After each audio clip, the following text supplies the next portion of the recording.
What is up, guys?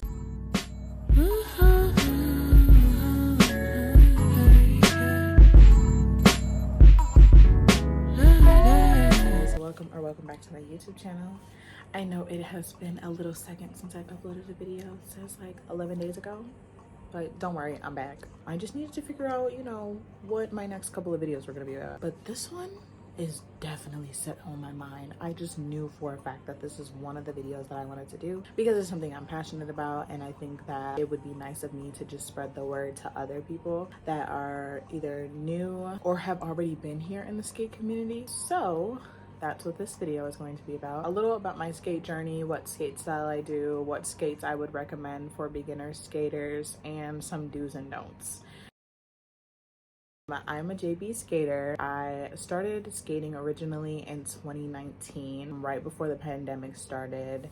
It's actually really crazy because after like our rinks and stuff started opening back up, like the skate community got really big really fast. And Avery and I started skating together. I recommended that we go to Roller Gardens, which is a rink that was open here in Minnesota. It's no longer open. It closed a little after they reopened after COVID. Some things with the owners not, having anybody to take care of the property anymore, so they sold it to someone else.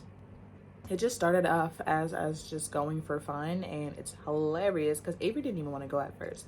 He's like, I don't know how to skate. I've never really been skating like that. I went a couple times as a kid, but it wasn't something that he was familiar with. So I was like, let's just go, whatever. Let's see how we like it. We ended up going. We both did the rentals thing, got our own skates literally like a week or so after. He liked it. From that point forward, we skated literally 3 to 4 times a week faithfully.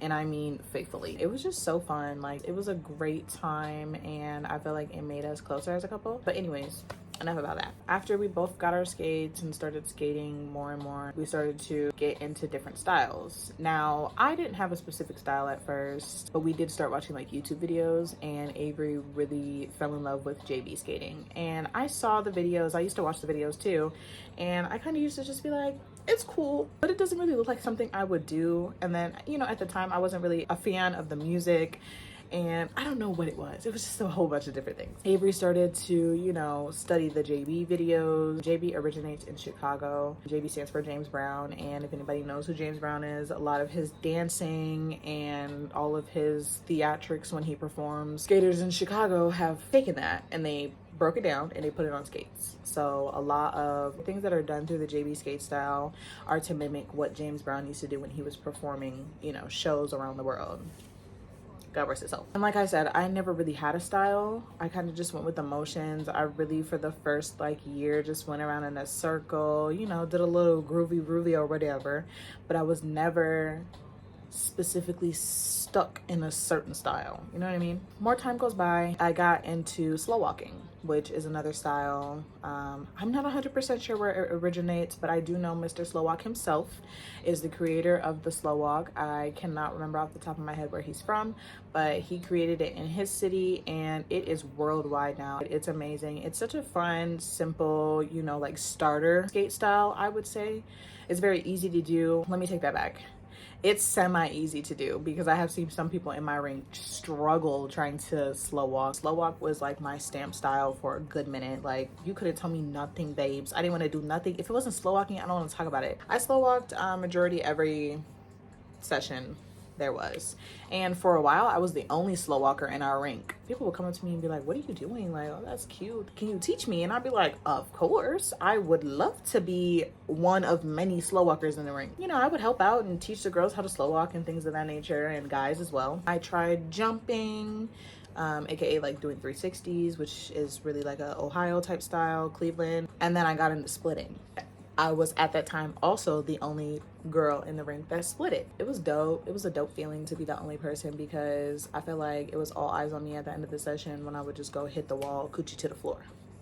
You know what I mean? I dibbled and dabbled in just about everything, in my opinion. And then just last year, beginning of 2023, I took a skate trip to Chicago, in April. It's for the skate party called JBX. JBX is this humongous skate group. They originate in Chicago. They've got people in their group from all over. But I went to their skate party and it was 3 days. As I said before, I've seen JB. My best friend was JBing. I just didn't want to hop into the style because everybody else was doing it, and because it was becoming popular, I actually wanted to genuinely fall in love with the style before I started to do it myself. I literally can remember standing in the middle of the rink floor for 10 minutes just staring at everybody around me, just going fast, doing JB, doing routines, seeing JBX come together and do their routines, and the other groups that were in the house that night. Like, it was just euphoria, honestly. Nothing could ruin that moment for me, seeing everybody in there have fun. And then not only that, it was all mostly black people.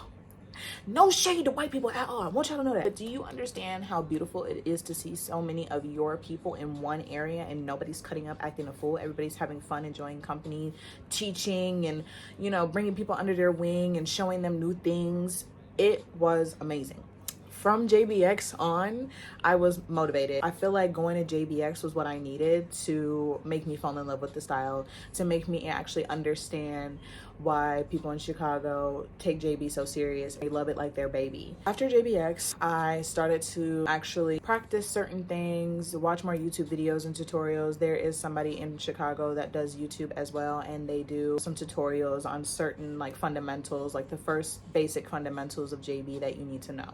So I watched a few of those videos, you know, brushed up on my fundamentals, got comfortable with doing certain things that I wasn't comfortable doing before I actually took a deep dive into JB. After that, Avery went to Atlanta for a couple of days to work with one of our now very good friends who is a JB skater, has been JBing for a really long time. He calls him his sensei. At first, he was teaching him a lot of stuff over FaceTime. He was literally explaining how to do certain things in a note. It was crazy. Sending him videos of him doing certain things not on his skates. How informative he was for Avery, and still is to this day. It's so appreciated by myself and Avery.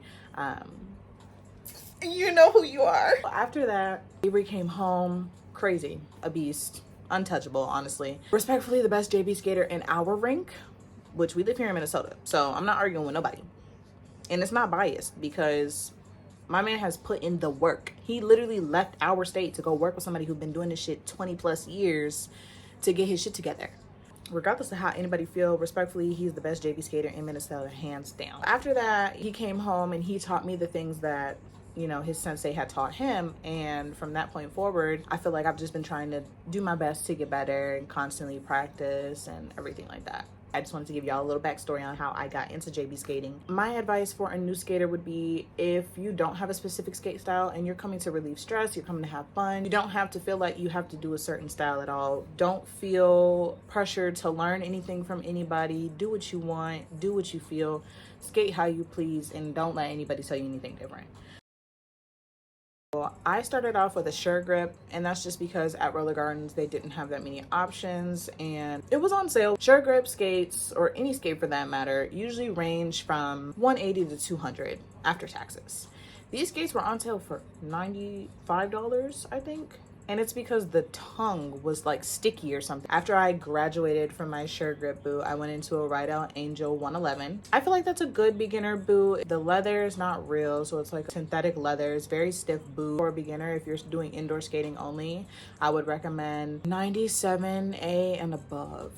Just because the wood floor is going to complement the hardness of the skate, and you're not going to slide too much. You're going to have enough stick and enough slide for you to be able to like turn around comfortably and do, you know, different types of things. And then straight from my Rideout boot, I went into my Hide.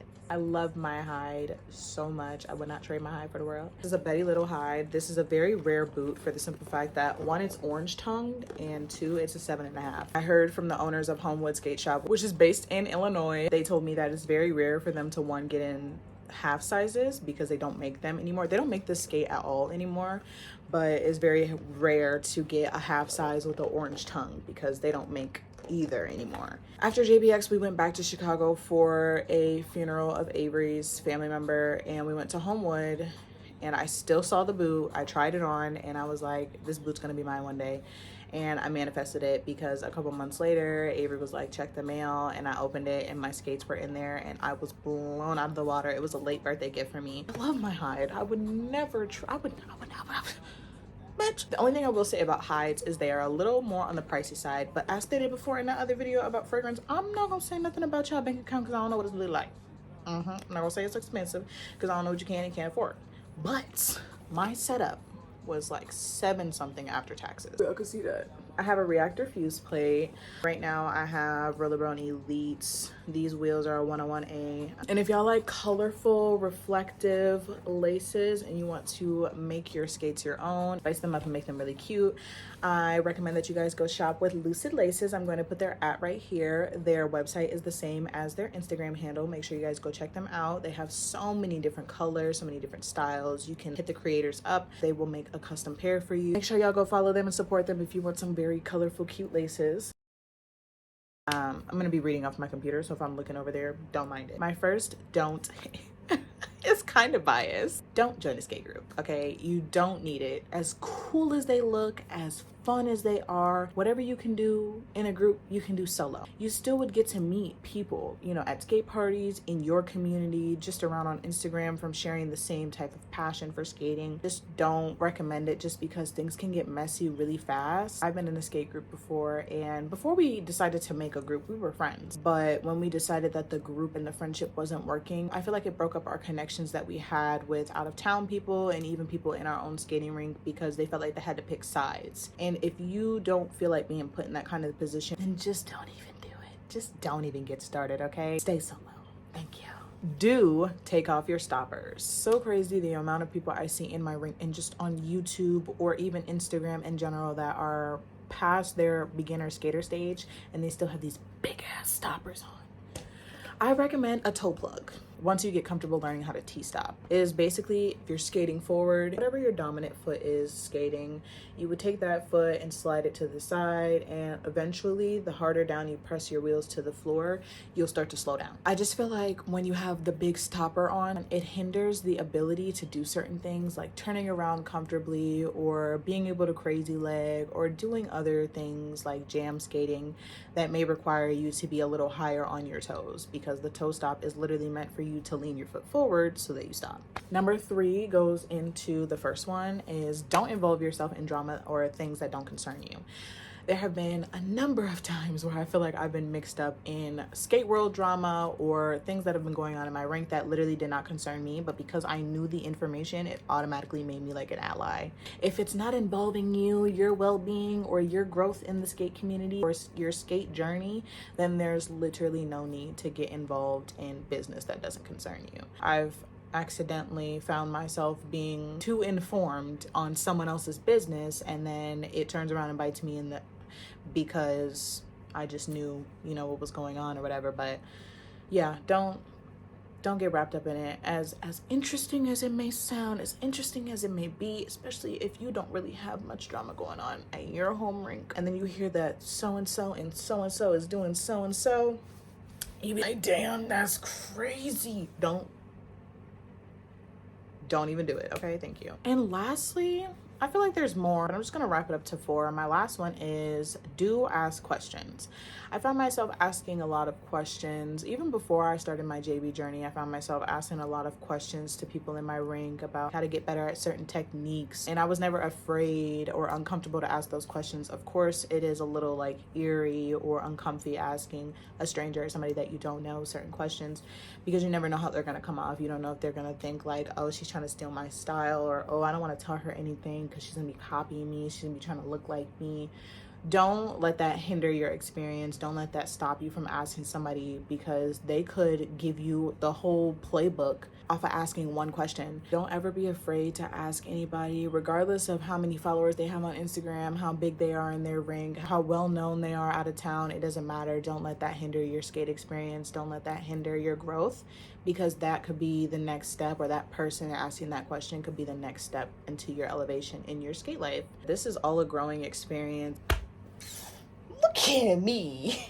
I be so proud of myself as I'm literally wearing skate fanatics since 76. Are you joking? I'm a skate crackhead. It's actually very crazy. I want to skate tonight, but I'm not going to because it's cold as fuck outside. The skate community reminds me of like high school or college in a sense, where There's drama, of course, it's inevitable because everybody's human. People go through things in life.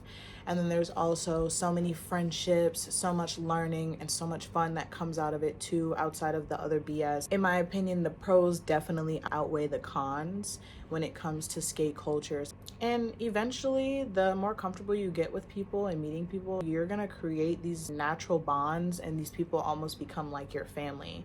Like, there's a handful of people that I have that I know from Chicago and other states I've gotten really close with, that I talk to almost every day, all off skating. Like, I never thought that my life would be like this, you know. I never thought that, oh, just because we went on a whim to Roller Gardens almost 5 years ago, that I was going to be where I am now and have all of these friends and almost like this family dynamic with people from all over because we share the same passion. It's beautiful in my eyes. I love being a part of the community, not just my home state community, but the world community of roller skaters and JB skaters as well. That's really the end of this video. Make sure you guys like, comment, share, subscribe. Comment down below if there's any recommendations you may have for other people from your own personal experience in your skate community, things that you want to let other people know that they should and shouldn't do, any advice to give a new skater. If you guys want to see some skate videos of me JBing or splitting or slow walking, you can go follow my skate page. That is also going to be in the bio. That is also in the bio of my Instagram. And make sure you give me a follow. If you're not too good for me, make sure you turn my notifications on so you're notified anytime I post a new video. Until next time.